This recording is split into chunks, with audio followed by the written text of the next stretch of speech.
Good afternoon, New York, and the rest of our listeners around the globe. My name is June Stoyer, and I'm the host of the Organic View Radio Show. Our podcast is available on iTunes, Zune, and you can also visit our website at www.theorganicview.com. If you have any questions for our guests, there are many ways you can contact the show. You can post a question on our wall on Facebook, Skype us, send us a tweet on Twitter to @TheOrganicView, or you can contact me directly at June Stoyer. If you'd like to be on the show or would like to find out about sponsorship opportunities, please contact us at questions@theorganicview.com. Today, I will be speaking to Marygael Meister from denverbees.org on how to legalize backyard beekeeping. Regardless of the fact that there's a tremendous decline in the bee population due to colony collapse disorder, amongst other diseases, there are still many areas where backyard beekeeping has been banned. In many cases, it's mostly due to lack of knowledge about bees, as well as fear of lawsuits. The plight to legalize beekeeping in a community is just not something that many beekeepers want to undertake. The consequences beekeepers that challenge these type of laws face range from risk of being fined to actual confiscation of their bees, which can also be a huge financial loss. There are some areas that may even impose incarceration. However, every area is different. Marygael Meister is a beekeeper that sought to do this for the city of Denver. It was a very trying process, but one she was determined to see changed. Her efforts led her to establish and organize denverbee.org. Ms. Meister successfully changed the city's ordinance, but also found that there is a great deal of responsibility that comes with such a privilege. So I'd like to welcome Marygael Meister, founder and president of denverbee.org. Welcome and good afternoon, Marygael. Hi, June. Good afternoon. Hi. Hey, that rhymes. Welcome to the show. You are someone that many people are just in admiration of because basically you took the plunge.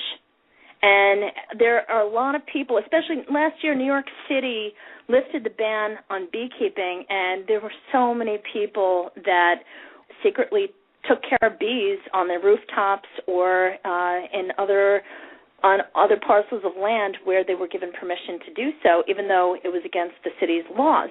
And from what I understand, the reason that beekeeping was against the law, basically was kind of tossed in there with a list of other bans regarding certain animals. I guess, I don't know, it just snowballed and they kind of shoved beekeeping in there. And then once the ban was lifted, it's interesting, and there's so many different organizations that have popped up. It's really, really just taken off, and it's just a tremendous, tremendous opportunity for people to really connect with nature and also do something in regards to the fact that the bee population is rapidly declining. Today we're going to talk about all the different things that you went through and some of the things that you learned along the way. Did you grow up having bees as a kid, or how did you become interested in them? The grandparents did. They were in the very yard that there are bees now. As you said, the urban area was encouraged to give up all that was from a farming or from the agricultural community. That all kind of went by the wayside. And then I think with the advent of the news that bees were declining, people started realizing the connection. Certainly there was probably a small population that started realizing the connection between bees and our food source and how we had become so disconnected from our food source.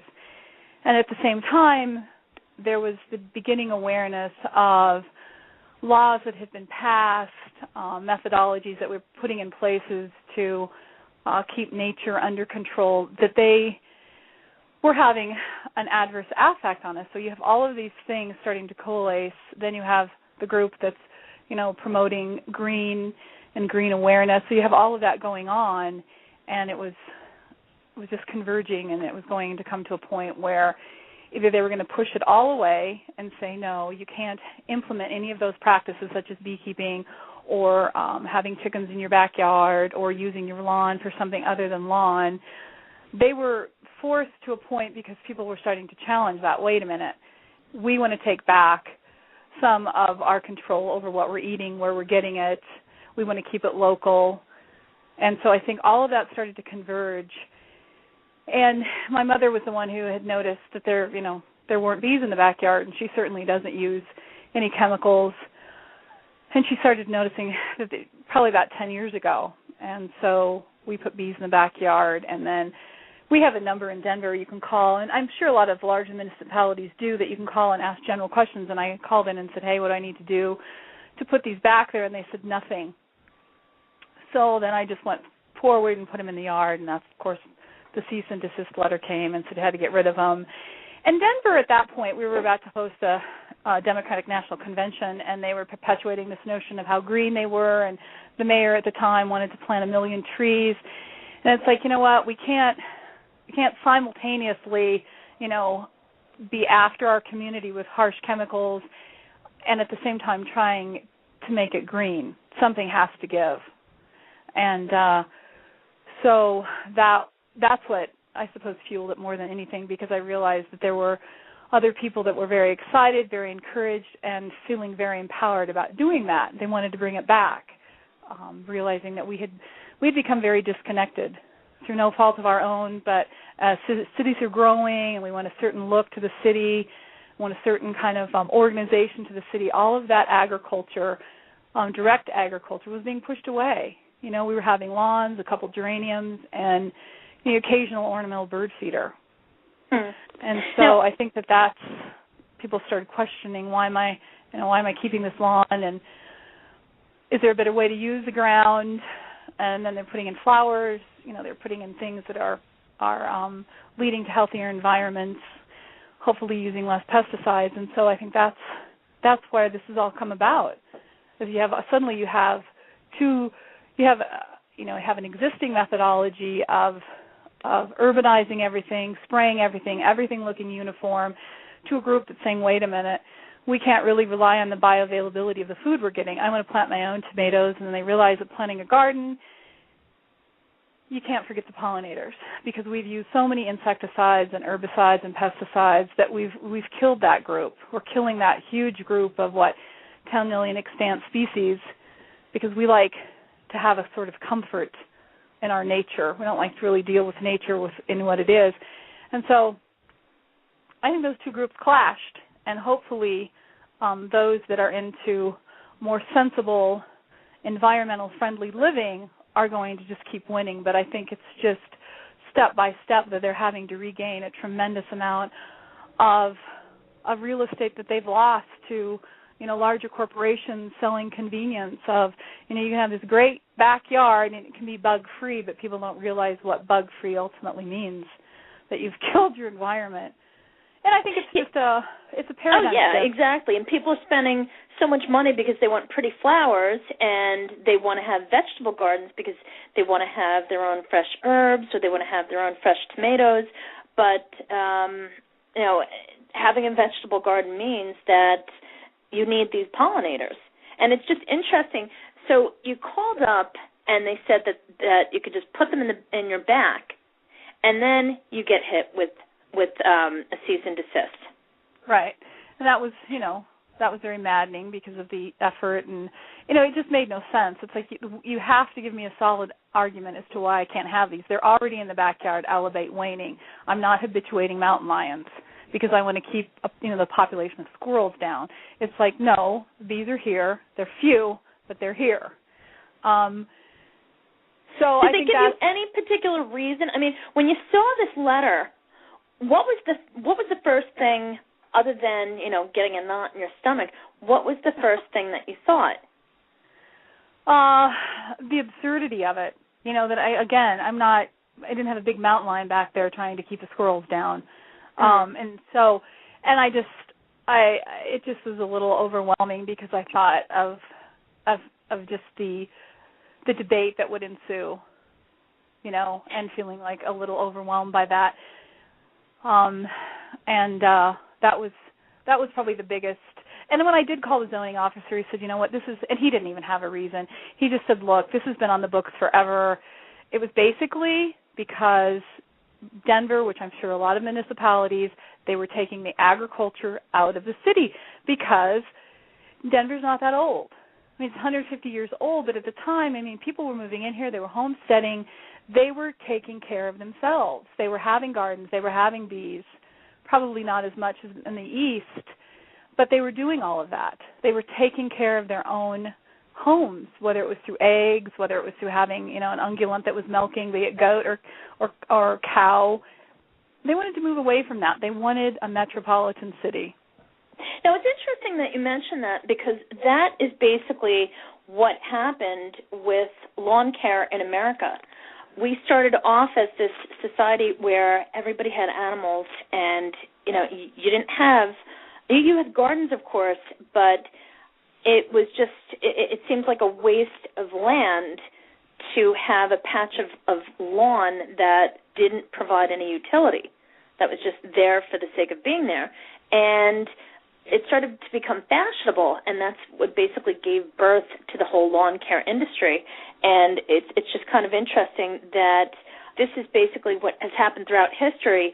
Even when we went from the old world to the new world, people wanted to get away from the medieval age where, for example, your wealth was actually measured by how much pepper you owned. So many different little things, and they just wanted to get away from that entirely and make that transition. So it's interesting that, once again, new transition. So let's get away from everything that works, and let's start just going to the deep end. It's very typical. Now, when you got the cease and desist letter, what was the first course of action that you took? Did you contact the very people that gave you the A-OK, or did you contact an attorney? What did you do?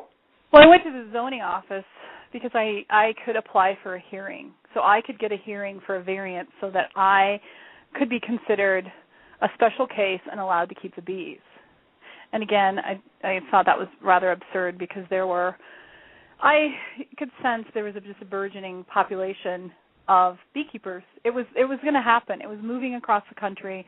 I could have been the catalyst, but there was going to be a big reaction, and it wasn't a person. It was a movement that was happening, because I think it was one of those things that coalesced, and people were starting, again, going back to that, people were starting to realize they didn't know what they were eating. They didn't know what was happening to the soil it was growing in.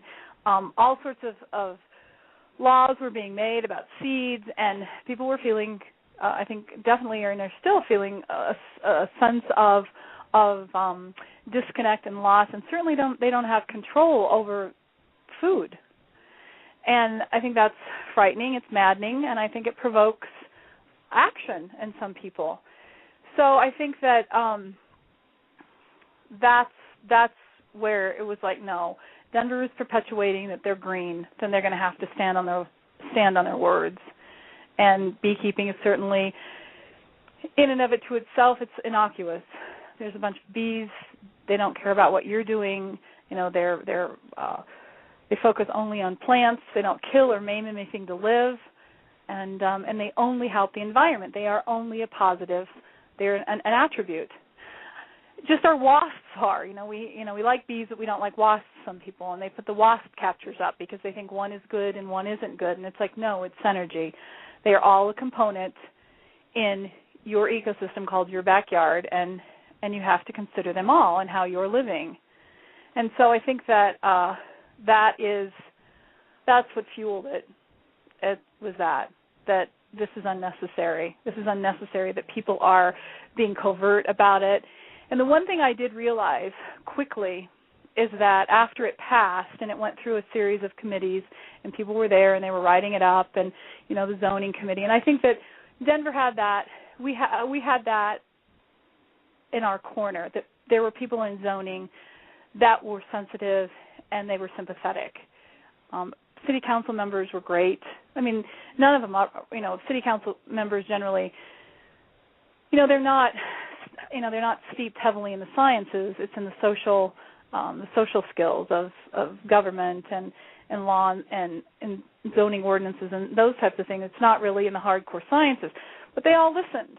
And there were 17 speakers, and each one of them got up, and this was pro-bee. There wasn't anybody there that was opposed. And so I think we have that in our favor. I think that there are some municipalities that haven't had the friendly reception. But there's a channel that we have here as I'm sure most municipalities do, and you can listen to city council members. And I just happened to be listening, and this was after I had gotten the cease and desist, and there was a couple that I thought that might be sensitive and sympathetic to my plight. And so I approached one, and he deferred it to another city council member. Her name is Peggy Lehman. And she had a couple of calls after the situation that I was in had been in the paper. And she took up the charge. She asked me for a current ordinance of another municipality, and then the ball started rolling. But again, I think it was only because in our government, in our zoning, that there were people that were very sympathetic to it. I think there were people that were interested, and they didn't want to see it thwarted. So I think that it was definitely, like I said, I may have been the catalyst, but the reaction afterwards was to really be noted, because there were people in those positions that were in agreement that it should be passed.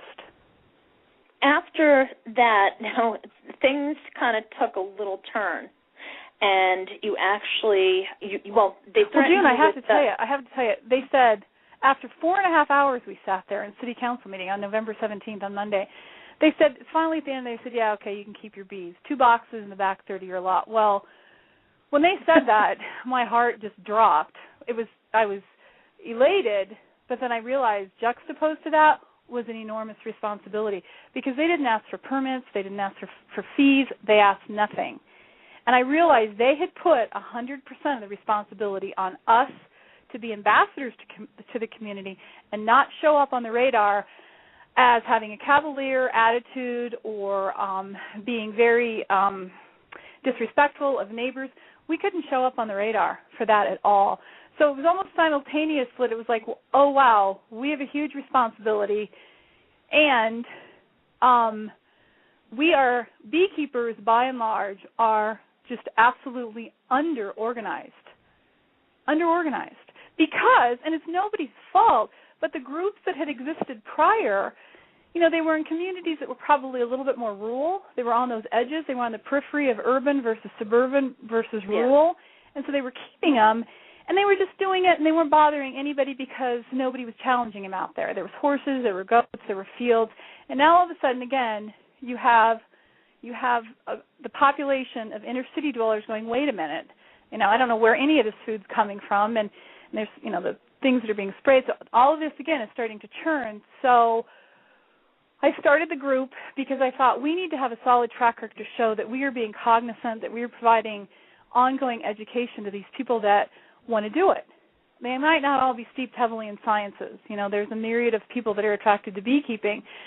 And so I realized that I needed a fixed objective, and that objective was healthy, sustainable beekeeping, but we needed to be very flexible in our approach as to how that.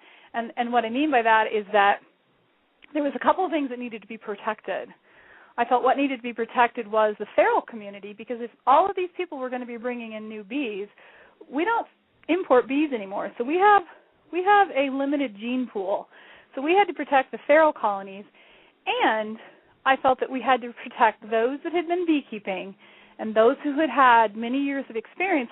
They also needed to be protected, because how I saw it is you were going to get these new beekeepers, and they were going to be asking questions. And so I have to go back. What I was going to state, that I was really dedicated, and still am, that every month we have a speaker that's either published or from the research community, from the academic community at large, because this new burgeoning group of beekeepers could ask a million questions. Those people, whether it's Dr. Tu or Dr. Connor or Dr. Shepard, their whole world is about questioning and examining. There's nothing you're going to throw at them that's going to knock them off their rock. They're at the top. They're like at Everest. But what could happen, I saw, is that this burgeoning group of people, with the limited number of those who'd been beekeeping, they were going to get questions. And these people had been keeping bees for 20, 30 years. They'd always been doing it. It had worked. They hadn't challenged what they'd been doing, because, again, it wasn't the influx of information, that it could be perceived as a challenge. And we didn't want those who'd been in the community to feel challenged in a negative way. It's like, wait a minute, I've been doing this for 20 years. Oh, of course. And then you did something that I thought was extremely smart. And you began to incorporate some of the community leaders into the bee community, such as with some of the people that protect the community from fire and theft. So we have some fire departments that have beehives. I think that's so just we're, such it's a little bit of a touchy ground right now, because we were going to, in any fire station in Denver that wanted a hive, we were going to, again, going back to the ambassadorship, the group was going to donate that to them, donate them the bees and the equipment, because a lot of them have, especially in Denver, they have places, they have yards or grassy areas. Mm-hmm. They could put bees there. They could be ambassadors. Beehives would start to show up, maybe not as ubiquitous as park benches, but pretty close to it.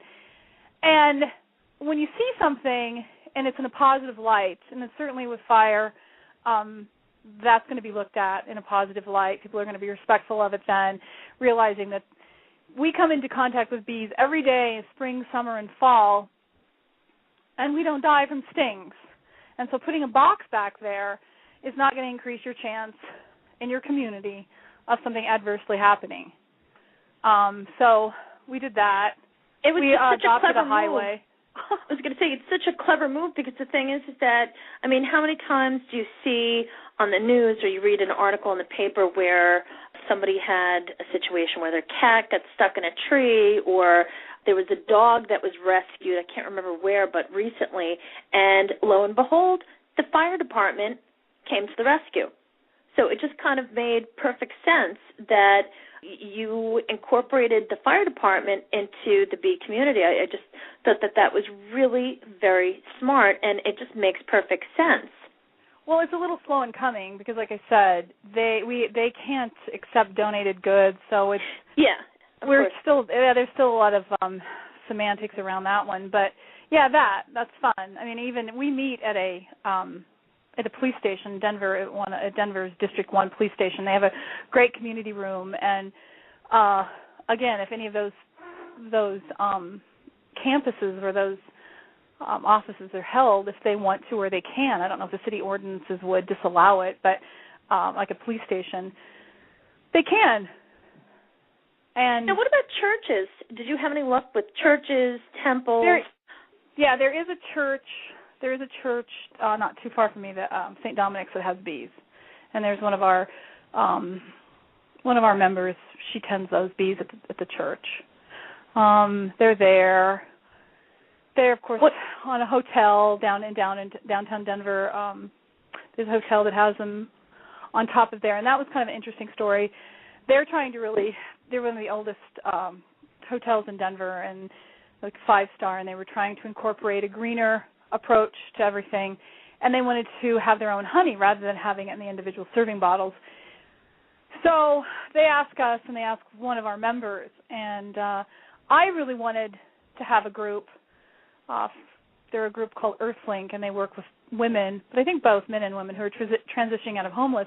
If we put the bees up on that roof, if these individuals could care for it, and then they could get a portion of the honey, and they could sell it as well. Well, that didn't really work out for, I think, a lot of, probably insurance reasons. So what the Brown Palace did instead is they gave to me, which I turned around, our Denver Bee, and we gave to Earthlink, 2 lengths of hives. And so that community still gets to beekeep. It's just not on top of a hotel.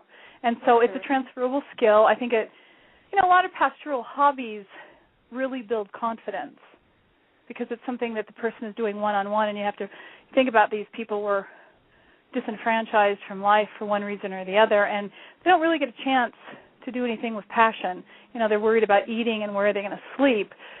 So the chance that they get to be in a beehive and be a part of something so positive and so uplifting, I thought was really important.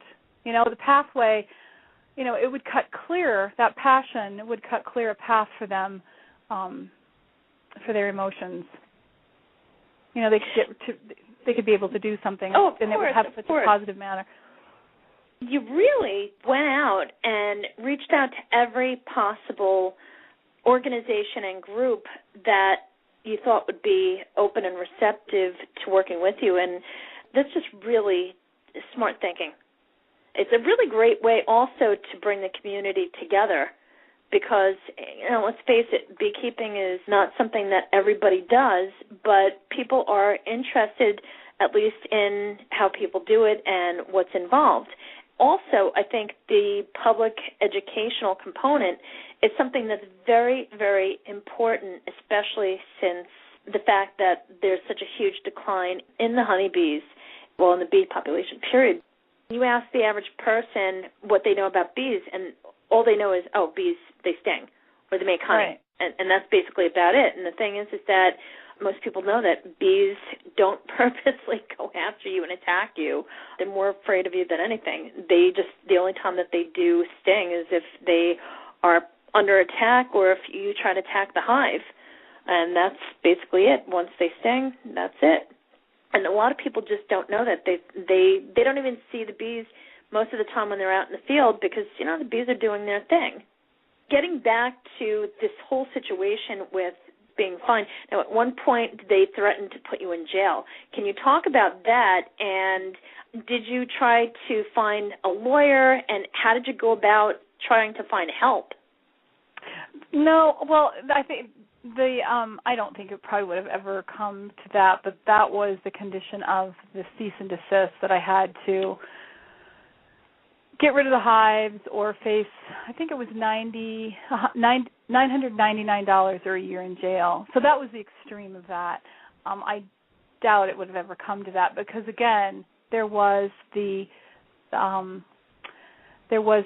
hearing that I could get, and so I just had to go down, and it was $300, which the zoning office was really great in Denver. Again, they gave me a hearing date, and then I said, okay, well, I'm going to take this to city council. I'm trying to find a city council member. She said, okay, find a city council member. She said, if it goes up, if your hearing date comes before it would go before city council, we can change your hearing date to push it further out. So they really worked with me in that. I mean, the woman that I worked with down there, she was great because it was going to be up in front of city council again on November 17th, but the hearing date was actually before that.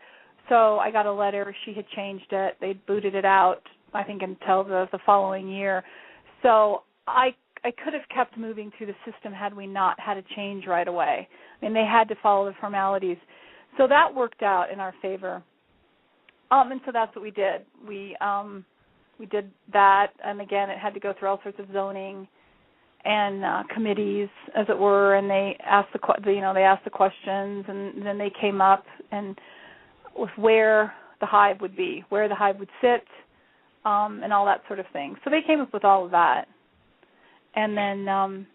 What about for new people that would like to take up beekeeping? Did they lay out any guidelines or any type of restrictions?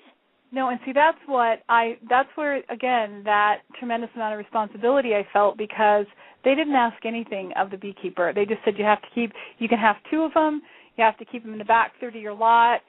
You needed a 6-foot barrier between the abutting property and yours, but it could be natural.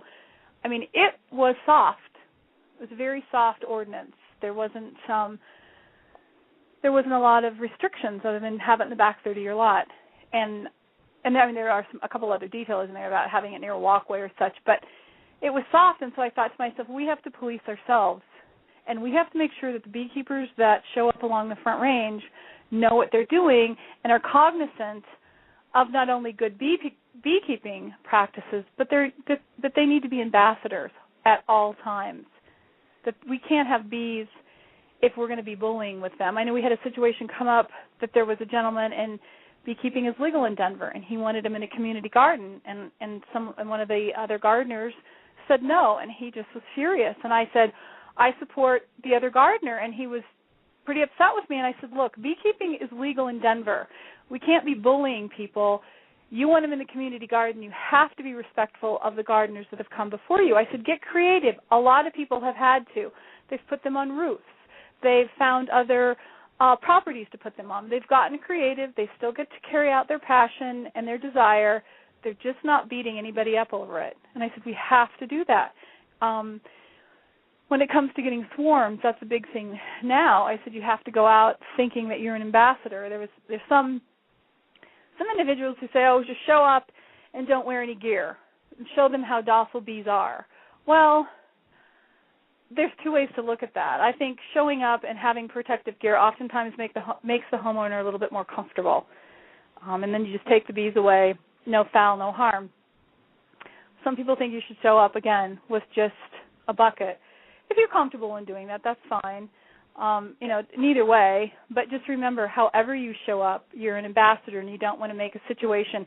Swarms are safe. Swarms are stable. We make them unstable in varying degrees.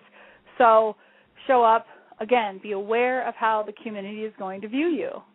That's all we ask. And so I think I've been very obstinate with this and dedicated to that, is that we have somebody from the academic community once a month, because that person can ask whomever, Dr. Tu, Dr. Connor, they can ask them a difficult question. It might be a simple question at the get-go, but that is going to give that person a really solid foundation, because they're going to be asking questions and they're going to be getting answers.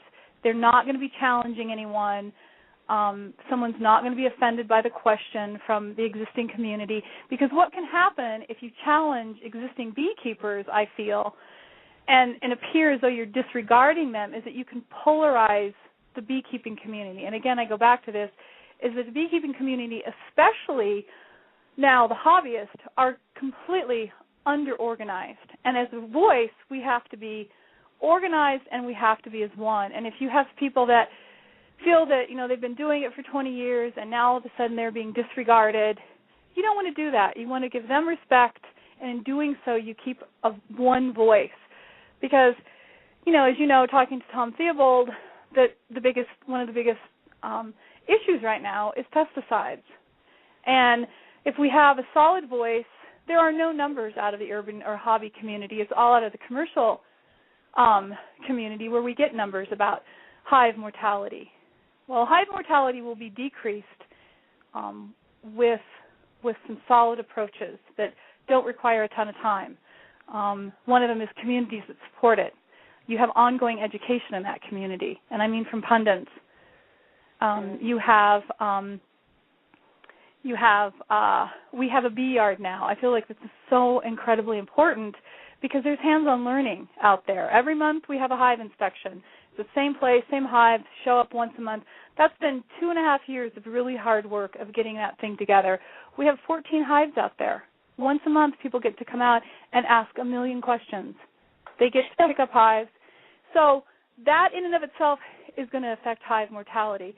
And then people that are already in the community can go out and say, this has been my experience, and it will be looked at and it will be respected.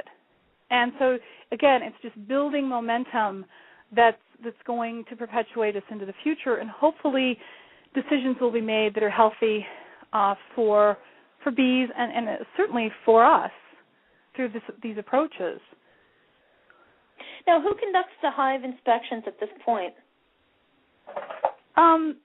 Me.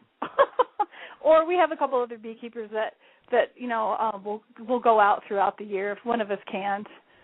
And each month, I think it's on the website as to what we're going to cover now. I mean, this just started. So we installed hives last Friday and Saturday, and that was so exhilarating because people showed up. We had packages. We did I like the passive approach where you take the queen out, you situate her, and then you just put the box in there, the package box, and then they emerge. And it was cold last Saturday here, and so that whole shaking method I've just never understood. And I have never done. You place them in there. After a few days, they all march out of there, and they start to do what bees do. You remove it. Again, no harm, no foul. You haven't slammed bees through a small opening. And it was cold, so you were going to break up that cluster. It was interesting. In one of the installations, there was a gentleman in the group, and later on, he was really upset. He said, "You didn't brush off the queen cage to show that the queen was alive." And I said to him, this was the reason that I did that, and I wished you certainly could have asked that. There was probably about 100 people. We had 2 sessions. It ended up being 3 sessions because we had 3 packages.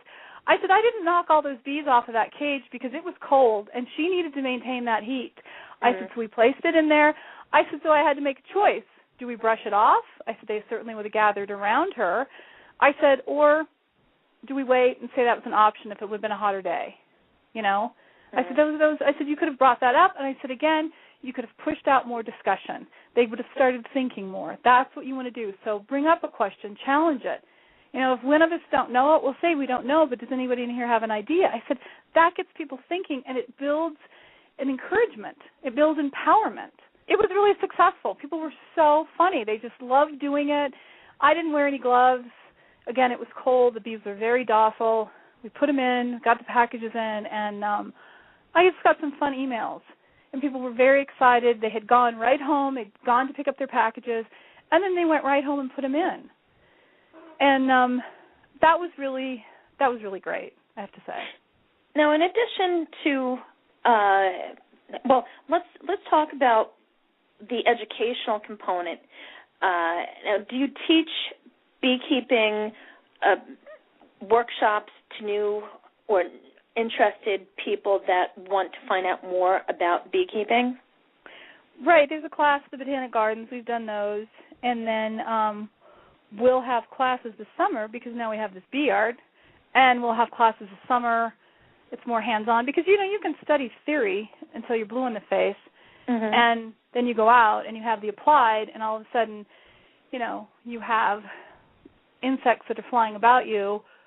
A lot of people, their first instinct is a swat, which they think might sting them. And so it's people getting into being around them, you know, developing a sense, a cadence, understanding the cadence of the hive, becoming familiar with what it is. I mean, I think that there are very few facts around beekeeping, but there's a tremendous amount of hyperboles. You know, there's all sorts of things that people think and try this and squirt them with vanilla water, or, you know, I have different thoughts when it comes to feeding. And different thoughts when it comes to hive hygiene. And, you know, people can shoot holes in them all they want. I'm going to keep doing it, and I will explain why I'm doing it. And if somebody wants to do it differently, the more power to them. Again, I have to think that we have to think about, now, every side of me in every direction, I live in a city, there are beekeepers. So I have to be considerate of how I'm keeping bees, whether I'm keeping them healthy, whether I'm ignoring them, because that's going to affect my beekeeping neighbors and the feral colonies. And it's not just about me. And if I'm busy and I'm not getting to them, I mean, bees need you when they need you, not when it's convenient for your schedule. So I have to be aware. You know, now there's a bigger population that I could affect adversely. So, like I said, we have a monthly meeting, and we've been really dedicated to having pundits from the academic community that will come. I mean, you can throw any question at them.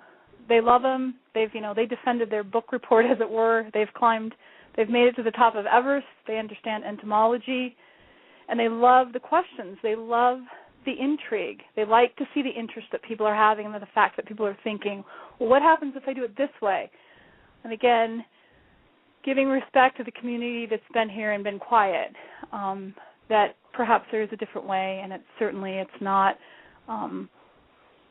it's not against them in any way. It's being looked at in a different way. Times have changed. You know, there wasn't medication, and then there was, you know, at the start of the varroa infestation or the tracheomite, you know, then we had the knee-jerk reaction of chemicals, and now people are like, well, wait a minute. We've been doing this for 40 years.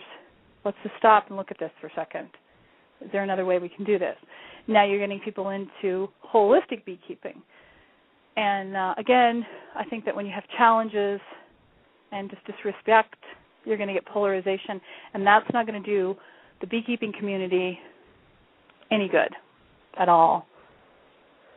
No, of course. Because the beekeeping community is going to go forth and probably be the one that leads the charge when it comes to pesticide.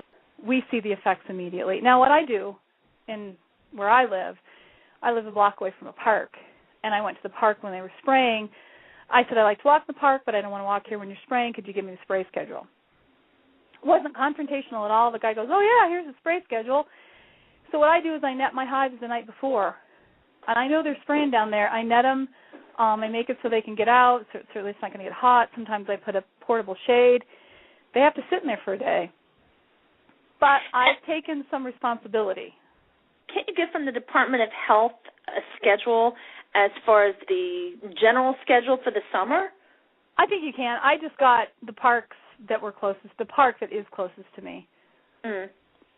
Now, what about when they have these scheduled sprays, like take, for example, for West Nile virus? Can't you do anything so that they don't spray the area where you keep your bees? Because I know that they do that in some other areas, but you have to be registered with, I think, the Department of Health and Mental Hygiene, and I don't know who else you need to contact, but I know that that's basically what you have to do. Has there been any mention of anything like that by you? No, I just you do it in your area, find out when they're spraying. That's what I've done. Now, I'm sure when it gets to more, probably around the water areas, I'm not really close to any water. That's probably they'd probably be spraying more. That would probably be more of a concerted effort in those areas. But I just found out the spray schedule in my neighborhood. But there's no reason that you shouldn't do that. Does that answer your question? Oh, of course. Okay. Moving forward, in order to just make sure that people are doing the right thing and people are not abusing the privilege, what are some of the things that you'd like to see done so that the community can be very responsible but constructive? Well, I don't know. I guess all I see is people putting efforts forth. We have a highway that we adopted, so we go out twice a year and show up in the community that way. So we're not just asking support of what we're doing, but we're showing that we're in support of the greater environment. So we're doing that. I think just staying abreast of what you're doing, asking questions, showing up, finding somebody in the beekeeping community. I always say this: if you find somebody in the beekeeping community that you resonate with and you work with, that's going to affect hive mortality just as much as because it's difficult. It can be very difficult. You can do everything to the best of your ability or according to Hoyle, and your hive will die. This year, because there were so many new beekeepers, I think that we'll work on splitting hives, and so that we're not bringing in as many packages, that we're going to try to incorporate more of the DNA pool from the feral hives by splitting and then bringing up new queens, and now those queens are going to be mating with drones in the area. So doing that, like really promoting survivor stock rather than going, oh, they died, we'll have to get a new package this year. So really promoting survivor stock. And again, there was a woman who told me that there was a gentleman, he works for the city of Denver, and she said he has bees in her backyard, and she said, oh, he throws a hive in there, but she said, I only see them a couple of times a year, and then they seem to always be dead. She said sometimes they'll make it, sometimes they don't. I think, her saying something to him, maybe about his beekeeping approach or his methodologies, she certainly could just ask him, tell him she's concerned, they're dying out, what's that doing to the community at large? I think those kind of questions are certainly warranted, and I don't think they need to be asked in a threatening manner, but, I'm concerned, and I think somebody would welcome that, hopefully, and they wouldn't feel challenged and wouldn't look at it adversely, that they'd be like, okay, I got to be more of a part of this. I can't just let it go. I can't. It's not a bird feeder, as Tom Theobald says. You're not putting in a bird feeder. You have to be present with it. You have to be present with it, and you have to be there with it. And I saw that a few times last year, that people were very romantic in their notion, and they'd put bees in, and then they were having other people watch them. They were asking, and that was a really great thing about this bee yard, is that people can come and they can ask questions and they can see it if they need to see it. But there was a couple of occasions where women were not, everything was delivered to them for whatever reason. Somebody put the hive in for them, they watched, and then they wanted more help. And we, whomever, the other beekeeper said, no, if you're going to beekeep, you got to, it's trial by fire here. You're going to have to do it. And they didn't do so good. They left the honey supers on during the winter. They really weren't in the hive. And I'm sure a lot of it might be just trepidation when they're fearful.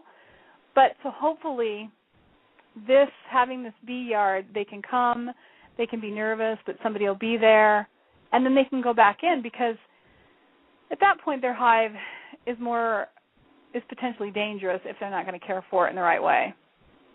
And we don't want that to happen. And so it's people being upfront, not letting people get by,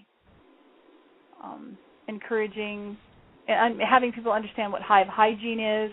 I really adhere to Brother Adam in that every 3 years you should get rid of your hive. You should start to burn all the equipment because of the foul brood. The most deleterious would be foul brood. Somebody called me the other day and said, well, can I wash out the hive? It had a dead out, and the queen had died. Again, I think that really has to do with just survivor stock and knowing how to perpetuate that. But somebody said, well, should I rinse the hive out with a 1 to 9 Clorox solution? And I said, what would be the point? I said, anything that's deleterious, such as the foul brood spore, you're not going to get rid of it by chemicals because it is resistant to that. And I said, you're not going to get rid of any parasites. So I said, you're wasting time and resources. And I said, so, that's why we burn them every 3 years. So 1 box and the screen bottom board go in the 3rd year. On the 4th year, it's the other deep and the inner cover in the top. So I think that, when people are in the inner city and they're having 1 or 2 hives, I said, get into a pattern. Get into a pattern and have your methodology. I said, we all have phones that take pictures. I said, and get a journal. Take photos.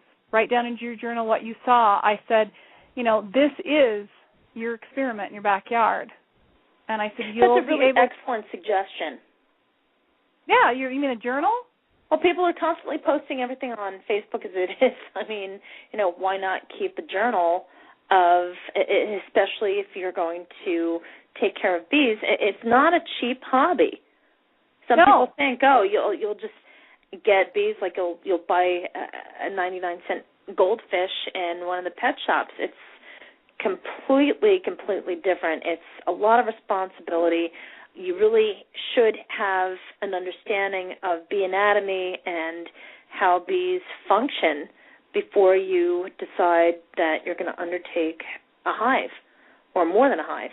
And some people just think, we'll just get some bees because the neighbor has them. And no, you're really doing more of a disservice to the bees than anything else.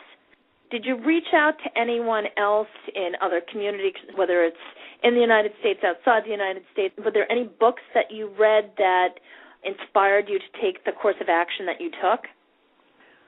No, I think it was, I have a long history of being in science, and I think that probably I implemented that more than anything. I worked bench chemistry and also did microbiology for years, so I think that for me, that's where the hygiene kicked in. You definitely have to have a certain good practices when you're doing any type of assays or experiments that require logging things, when you're required to keep journals. So that part came from that aspect. And then I think that, again, it was just something that hit me when they said, yeah, you can keep your bees. I thought, oh, my God, there's all of these people coming up, and there's not going to be the immediate resources in the area. We have to organize this, or this could really go awry quickly, and Denver's going to – and see, what happens is if we don't keep a hold of this, we are going to affect any community where there are groups of beekeepers that are trying to get the ordinance passed. So if we show up for poor beekeeping skills or poor hygiene management, and suddenly, there's an outbreak of foul brood, and it's going to show up. We have a lot of responsibility in Denver to really keep control of this as best we can and show them, look, these are the efforts. This is where we're in the community. This is what we're trying to perpetuate. These are the good foundations that we're trying to build. These are the people that we bring in. They have access. The beekeepers have access to, to equipment. Now, I think there's three groups, 3 different places that you can actually buy equipment that day. You're not having to mail away for it. You're not having to do a mail order. You can go and get it. Some of them are as basic as the co-ops, and then you have the high-end boutiques. At the co-op, it's not painted. It doesn't need to be painted. And it is what it is. So you have, that again, that's going to affect hive mortality. You have resources. You can go to a bee yard and have hands-on experience. There are several different vendors where you can get bee equipment. All of that's going to affect hive mortality. You encourage perennials or bee-friendly plants in your community.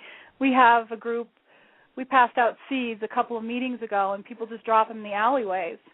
Nobody ever pulls out a sage or a lavender plant. Nobody pays attention to it. It's pretty, smells good. But again, you're putting more food in your environment. You're creating a healthier environment. I mean, the planet Earth is a plant-based biosphere. Everything depends on a plant, everything.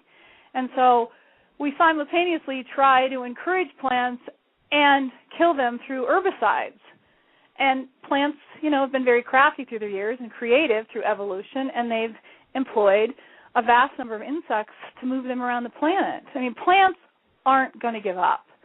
We do everything in our power to try to control them, to suppress them, to oppress them, and they keep popping up. I mean, so we have to understand that that's where a healthy environment comes. That's where you get your oxygen, on the dark side of photosynthesis. That's where you get your raspberry. That's where you get your clothing. That's where you get medicines. So the fact that we're always just blasting nature, it's just an absurd thought because we're only destroying the environment which we need. Oh, exactly. Since you've changed things for the city of Denver, have other communities reached out to seek your counsel as far as how they can go about dealing with some of these ridiculous ordinances? Yes. I mean, there's little municipalities within the area, and groups of beekeepers go and show up, and they're either able to speak or they're not. But I think one of the best things that we can do is be a group that, it doesn't matter if it's Denver or if it's Boulder, but it's a group that's positive, they're there for resources, and that you're showing by good example, we can have bees. We've had them for 2 years, and no one's been, taken off into the nether regions by a swarm of bees. Everyone's just living as happily as they did before. There are the few oddballs that are upset about bees, but the voices, I think their voices are kept down because we really try to educate on being cognizant of your neighbors, follow the zoning ordinance, do what that says, and be aware. People really don't know this when there are beehives in backyards. I mean, because bees don't interact with humans. Well, they're doing their own thing. Yeah, well, it's very interesting because even at some of the community gardens, the public gardens, there are people that will say, wow, they have hives there, where? And when they finally see what they are, you wouldn't know what those boxes were unless you knew something about beekeeping. And it's just kind of interesting, they kind of just blend in. And also the fact that people are under the assumption that, if there's bees, you're definitely going to get stung. And we both know that is not necessarily the case. Moving forward, you're very active with bee education and whatnot, but are you at any point going to publish a book about your experiences and also, to help other communities that are trying to achieve what you have? No, there's really nothing out there. It's more of a pamphlet. I don't think it would be a book. No, I think that, again, I think what happens is if you have a group, and there are a few groups along the Front Range here, people go, they're encouraged about beekeeping, and then their municipalities aren't allowing it. I think it's just a matter of time that, if we're on the peripheries, if we border those communities, which we do, and say, look, Denver or Aurora has had bees for X amount of years. There is absolutely no argument against them. I think they'll slowly knock over, but I think that it's imperative that we approach it from a positive angle and saying, okay, you can't keep bees in Thornton, Colorado, but you know what? You can keep them, 5 miles north of you on some fields. That individual gets to beekeep. That Thornton community gets to see that all the communities around it are supporting beekeeping, and the community is understanding it. It's becoming an integral part again, and I think that it'll just be a matter of time. I just think we have to stand there as the good example, and good examples come through continuing education and making available support and equipment, and people understanding that bees aren't disposable, that if it doesn't work this year, you don't really have to put that much effort into them. You can just order a new package next year, that there's more involvement with the genetics as far as having our own survivor stock here and using that and utilizing that. So I think that the group will just become stronger. You know, the group will come stronger. That voice will coalesce. Again, I think if we respect those that were here before and their experience. You know, none of them may have been steeped heavily in the sciences, but they have the experience. And I think being respectful of that voice will stay together and it won't be polarized. Because when you get polarization is where the other side gets you, because you're not a unified voice, and so not everybody will be together because there's ego in there. You take out the ego and you keep your objective, you get a lot done. Oh, of course. Do you have any last-minute advice to anyone who would like to start a bee club in their community and to just raise more awareness, whether it's about bees in general or to get people to understand that pesticides are really doing a number on the bees, to just get something going in their community? I think finding someone in the community, in the city council, that is sympathetic. And I think it's, you know, who we vote in. I mean, I think it's really right now we can start to hold candidates' feet to the fire and say, you know, you're worried about drunk drivers, you're worried about kids wearing seatbelts, but, you know, you're spewing. In the U.S. alone, we use 190 million pounds of Roundup a year. And we don't think twice that that's having an effect on expectant mothers, on animals, on families in general, people in general. We never think twice about that. But boy, if somebody's caught and they've been, and again, I don't mitigate the horrendous things that can happen through drunk driving, but it's drunk drivers, it's gang issues, but we never stop and go, wow, we've just spewed this amount of known carcinogens across the environment, and we're not thinking twice. And no, so we're not. Yeah. I think that we're poised, and that's what I mean. We can't be polarized as a group of as beekeepers. We can't be polarized. It's imperative that voice is strong, because we see first line what happens. I mean, there were 4 beekeepers in Denver last year who called frantically because they were watching bees die in front of their hives, because, you know, bees are flower specific. They were out. They were in the pathway of you know, a lawn applicator or at the park, and they came back and died. They saw the effects. Well, that's going to affect that bee immediately. If it's an organophosphate, it's going to go into the fat of a child. Oh, of course. All these chemicals, we've been trying to raise as much awareness as possible, and that is something that everybody really needs to think about, especially when it comes to bees. Marygael, I just want to say thank you so much for joining me on the show today, and thank you so much for sharing your experience. It's really been a pleasure having you on the show. Thanks very much. And can you just give your website for our audience so that if anyone has any questions, they can get in touch with you? It's denverbee.org. Thank you so much, Marygael. And, folks, thank you for tuning in. This has been June Stoyer with the Organic Bee Radio Show. Have a great afternoon.